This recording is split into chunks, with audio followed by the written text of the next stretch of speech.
नाव आहे आपलं आजच्या टॉपिकचं नाव आहे सेक्शुअल रिप्रोडक्शन इन ह्यूमन. त्यामधला कुठला टॉपिक बघायचा आपल्याला? Male reproductive system. कोणता बघायचा आपल्याला? Male reproductive system.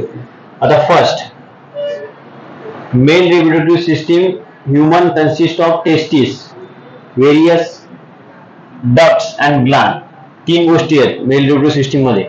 पहिली आहे टेस्टिस. पहिले काय? टेस्टिस. टेस्टिस हे प्लुरल वर्ड आहे, सिंग्युलर आणि प्लुरल. समजलं?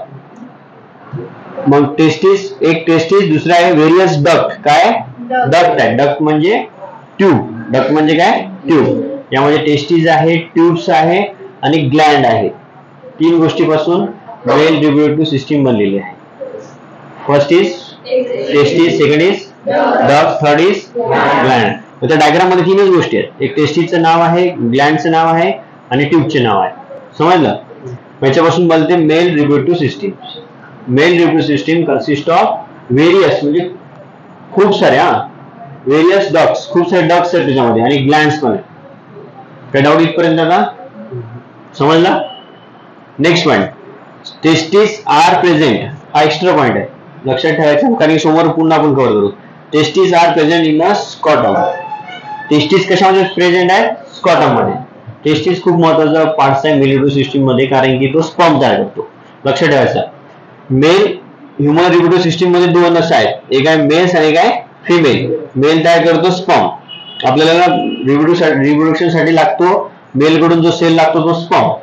तिथे जसं लागला आपल्याला प्लांट मध्ये पोलन ग्रेन है ना, आणि तिथे फिमेल मध्ये काय होतं? प्लांट मध्ये ओरी. याच्यामध्ये ओव्हिल,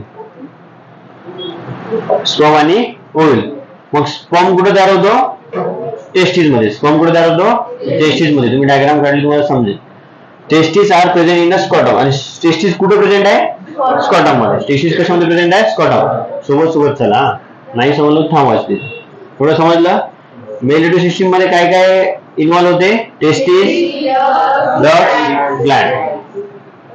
झालं विचार. साइड जी ऍब्डोमिनल कॅव्हिटी, आणि हे जे टेस्टिस आहे, हे जे स्कॉटम आहे, हे बॉडीच्या आउटसाइड आहे. ऍब्डोमिनल कॅव्हिटी वर्ड वापरतो आपण आपल्या स्टमकला, पोटाला.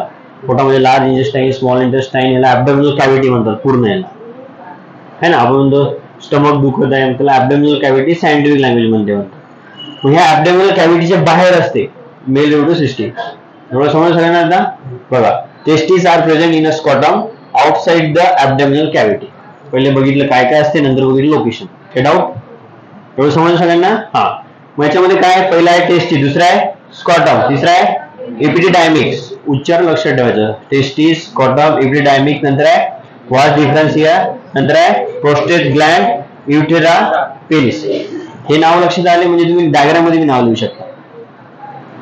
पण डायग्राम विदाउट नावाची लिहायचीच नाही. मिनिमम 3, 4, 5 नाव पाहिजेत, आणि तेच नाव आपल्याला एक्सप्लेन करायचे, दुसरं काहीच करायचं नाही. नवीन काही शोधा त्याच्यामध्ये नाही. फर्स्ट टेस्टिस, सेकंड ते संपला आता. Testis, second scrotum, third epididymis, fourth, fifth prostate gland. Gland, testis, second scrotum, third epididymis, fourth, fifth prostate gland. Gland आहे, ग्लॅंडचं नाव आहे प्रोस्टेस्ट. नंतर आहे युरेथ्रा, नंतर आहे पेनिस. एवढं समज सगळ्यांना? सॅक. सॅक म्हणजे पिशवी, है ना. Testis located in a sac called as scrotum. त्याला काय म्हणतात? स्कॉटम. टेस्टिस कशामध्ये लोकेटेड आहे? सॅक मध्ये. त्या सॅकला काय म्हणतात? स्कॉटम. तुम्ही म्हणता तुमच्या बॅगला सॅक वगैरे शब्द वापरतात, सॅक राहिली, कॉलेज बॅग राहिली, ते पिशवीसाठी वर्ड वापरतात सायंटिफिक मध्ये. Testis located in a sac called scrotum outside the body. कुठे आहे? Outside the body. वरचाच पॉईंट आहे, पण हे पॉईंट लक्षात ठेवा. एवढं लिहिलं तरी खूप झालं आपल्याला. वरचा एक सेंटेन्स आणि एक बाकी पॉईंट खतम. बिकॉज ऑफ द, मग हे टेस्टिस जे स्पर्म तयार करतात ते कोणते हार्मोन्स असतात? टेस्टोस्टेरॉन. कोणते असतात? टेस्टोस्टेरॉन. एमसीक्यूज मध्ये प्रश्न येते. Hormones name is testosterone. Testis मध्ये कोणते हार्मोन्स असतात? टेस्टोस्टेरॉन. मग हे हार्मोन्स तयार होतात, हे हार्मोन्स सिक्रेट होतात एज ऑफ 16+. 15-16 नंतर हे हार्मोन्स बॉडीमध्ये बनायला सुरू होतात. आधी एकदम छोट्या बेबी मध्ये वगैरे बॉडी ग्रो व्हायला सुरू होते ना, हार्ट, लिव्हर, किडनी, बोन्स. मग ती बॉडी हळूहळू ग्रो झाल्यानंतर मॅच्युअर बॉडी मग हे टेस्टोस्टेरॉन वगैरे हार्मोन्स प्रोड्यूस करत चालते. समजलं? एक एज आहे, त्या एज नंतर ती गोष्ट बॉडीमध्ये चेंजेस होत राहतात. म्हातारे झाले की ते वाईट तुमचे केस हे होणारच आहेत, पांढरे होणारच आहेत. हा, भले तुम्ही त्याला डाय करून ब्लॅक करसाल, आणखी करसाल ना, हो की नाही? बघा विचार, खरं बोलायला. हा, hormones name is testosterone. Testis located in sac. That sac name is scrotum. Which hormones produced by the testis? Sperm. Testosterone. Testosterone मदत करतात स्पर्म साठी. नंतर नेक्स्ट कुठला आहे? स्कॉटम. सगळ्यांना माहित आहे स्कॉटम पाउच लाईक स्ट्रक्चर. कसं स्ट्रक्चर आहे? Pouch like. स्किनचं स्ट्रक्चर आहे pouch like structure that hold the testis. कशाला होल्ड करते? टेस्टिसला. सेम वरचेच पॉईंट खाली आहेत, फक्त वेगळ्या सेंटेन्स मध्ये आहे. Keep it temperature lower than body. आणि बॉडीचं टेम्परेचर, टेस्टिसचं टेम्परेचर लोअर ठेवते. कशाचे लोअर ठेवते? बॉडीच्या. हे झालं स्कॉटमचं नाव. पहिला आहे टेस्टिसचं लोकेशन, दुसरं आहे स्कॉटमचं काम. Testis keep it temperature lower than the body. टेस्टिसचं टेम्परेचर बॉडीपेक्षा कमी ठेवते, हे काम करते स्कॉटम. स्कॉटम कसं आहे? पाउच लाईक स्ट्रक्चर आहे. काय डाऊट? दोन बॉडी पार्ट झाले. पहिला टेस्टिस, दुसरा स्कॉटम. टेस्टिस मध्ये कुठला हॉर्मोन? टेस्टोस्टेरॉन. समजले? पाउच लाईक स्ट्रक्चर, त्याला काय म्हणतो आपण? स्कॉटम. स्कॉटम कशाला मॅनेज करते? टेम्परेचर. काय डाऊट? समजलं की नाही? समोर चालायचं. हा, नेक्स्ट काय? एपिडायमिक्स. काय? एपिडायमिक्स. डायग्राम मध्ये बघा एपिडायमिक्स कुठे आहे. आपण फक्त लर्न नाही करायचं, बघायचं पण आहे. त्याला काय म्हणतो आपण? डक्ट. डक्ट म्हणजे काय? ट्यूब. डक्ट म्हणजे काय? ट्यूब. आता हे टेस्टिस आहे. टेस्टिस मध्ये छोटे छोटे अशा ट्यूब्स आहेत, खूप सारी अशी घडी आहे. ती 6 मीटर लांब असते. एवढी 6 मीटर माहित असेल ना? माहितच नाही. टेस्टिस मधून या एपिडायमिक्स मध्ये स्पर्म येतात. हे तुम्हाला बुक्स मध्ये नाही, एक्स्ट्रा माहिती सांगतो. या फोल्ड मध्ये फिरत फिरत फिरत ते मॅच्युअर होत चालतात. म्हणजे ते बॉडी त्यांचं स्ट्रक्चर चांगला वेल डेव्हलप होत चालतं. पूर्ण असं खालीवर खालीवर असं पूर्ण फिरत फिरत फिरत फिरत फिरत राहते. कशामध्ये? एपिडायमिक. एपिडायमिक कुठे आहे समजलं तुम्हाला डायग्राम मध्ये? एपिडायमिक समजलं का? त्याची लेंथ किती असते? 6 मीटर. ती लिहायची गरज नाही, फक्त समजून घेण्यासाठी. काय डाऊट? हा. एपिडायमिक लॉंग. कसं आहे? लॉंग. Coil tube. कसं आहे? Coil tube. तुम्हाला आधीच सांगितलं लॉंग आहे, कॉइल ट्यूब आहे. लॉंग म्हणून तुम्हाला मीटर मध्ये अंदाज सांगितलं. बघा कॉइल आहे अशी पूर्ण. कॉइल बघितलं असेल ना, की मॉर्टिन वगैरे असते गोल, त्याला कॉइल म्हणतात, किंवा स्प्रिंग त्याला कॉइल म्हणतात. कॉइल सारखं स्ट्रक्चर आहे. कशाचा? एपिडायमिक. नंबर 1 एसी. Number 2 number 3 epididymis. एपिडायमिक कसं आहे? लॉंग. आणखी coil tube where sperm are store and mature. जिथं स्पर्म स्टोर होतो आणि मॅच्युअर होतो. Epididymis that place that sperm are mature and store. त्या एपिडायमिक मध्ये मूव्ह करताना तो काय होत चालतो? मॅच्युअर होतो. स्पर्म तयार कोण करते? टेस्टिस. मॅच्युअर कोण करते? एपिडायमिक. समजलं सगळ्यांना? आणि स्टोर कुठे होते? एपिडायमिक. कुठे होते? एपिडायमिक. काय डाऊट? चला, नंबर 1 नंबर 2 नंबर 3 एपिडायमिक. नंतर आहे वास डिफरन्स. नंतर काय? वास डिफरन्स. हे पण ट्यूबच आहे. मी तुम्हाला आधीच सांगितलं. पॉइंट मध्ये काय दिलं आहे? Consist of testis and various duct. Duct म्हणजे ट्यूब. हे सगळे डक्ट आहेत. समजलं? पहिला डक्ट एपिडायमिक. दुसरा डक्ट वास डिफरन्स. बघा वास डिफरन्स बघा डायग्राम मध्ये कुठे आहे? वास डिफरन्स आहे या ट्यूबचा. समजलं? स्पर्म कुठे तयार झाले? टेस्टिस. मॅच्युअर कुठे झाले? मग एपिडायमिक पासून ते जातील कुठं? जातील कुठं? युरेट्रापर्यंत. कुठे जातील? त्याला कोण घेऊन जाईल? वास डिफरन्स आहे. कोण घेऊन जाईल? वास डिफरन्स आहे. काय डाऊट? नंबर 1 नंबर 2 नंबर 3 काय डाऊट? हळूहळू चला. मी झाल्यानंतर 2 मिनिटं वाचायला, नंतर विचारेल कोणाला. स्टोरी वाईज सांगितलं तरी चालतं. काय डाऊट? चला.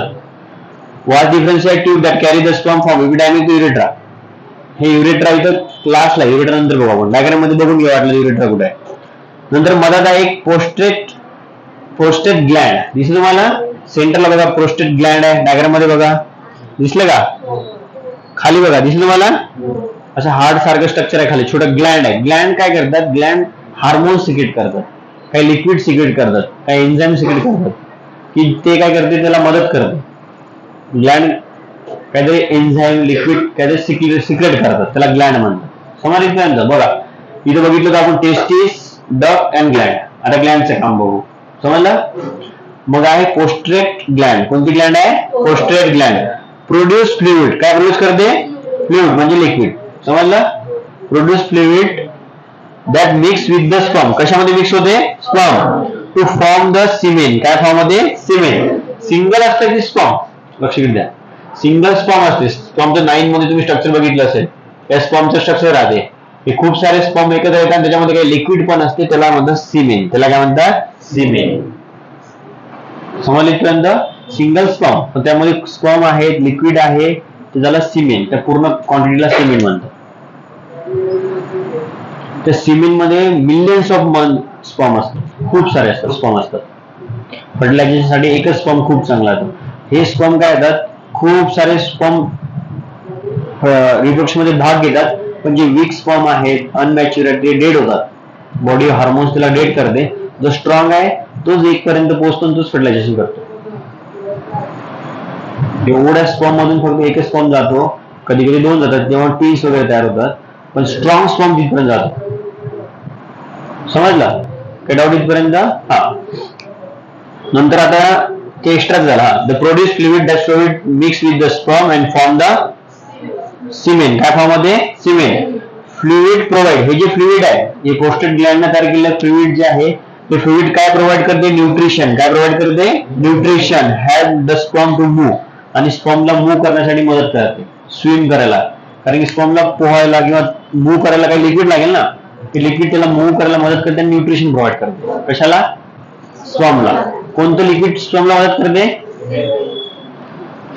कोणी प्रोड्यूस केलेला, पोस्टेड ग्लँडनी. पोस्टेड ग्लँडनी प्रोड्यूस केलेलं जे लिक्विड आहे, ते लिक्विड स्पर्मला न्यूट्रिशन प्रोव्हाइड करते आणि मूव्ह करण्यासाठी हेल्प करते. डाऊट. चला, नंबर 1, युरेट्रा एक कॉमन ट्यूब आहे. जो तुम्हाला ट्यूब दिसते का, बघा साईडला एक ट्यूब आहे, एकदम सेंटर म्हणून खाली आलेला ट्यूब दिसतो तुम्हाला, ट्यूब दिसला, त्या ट्यूबचं नाव आहे. हा काय करतो, कॉमन ट्यूब. हा कॉमन ट्यूब आहे. युरिन अँड स्पर्म दोन्ही काय पास होतात, युरिन पण पास होते आणि स्पर्म पण पास होते. पण डिपेंड्स आहे की कुठल्या हार्मोन डेव्हलप झाले, त्यावेळेस ते प्रोड्यूस होते. ओपनिंग आणि क्लोजिंग करण्याचं काम आहे युरेट्राचं. एकाच ट्यूब मधून युरिन पण पास होते आणि त्याच ट्यूब मधून स्पर्म पण पास होते. समजला. ते पास करण्याचं युरेट्रा. हे काय झाला, युरेट्रा. ते ट्यूब लाईक स्ट्रक्चर स्ट्रेट आलेलं ब्लॅडर पासून, तेच ते पण डक्टच आहे. चला, common tube that for urine and sperm are pass through the penis. लास्टला आहे बघा, organ that deliver the sperm. आणि लास्टचा ऑर्गन्स आहे पेनिस, तो डिलिव्हर करतो स्पर्मला. ते झालं body structure of the male reproductive system. समज सगळ्यांना.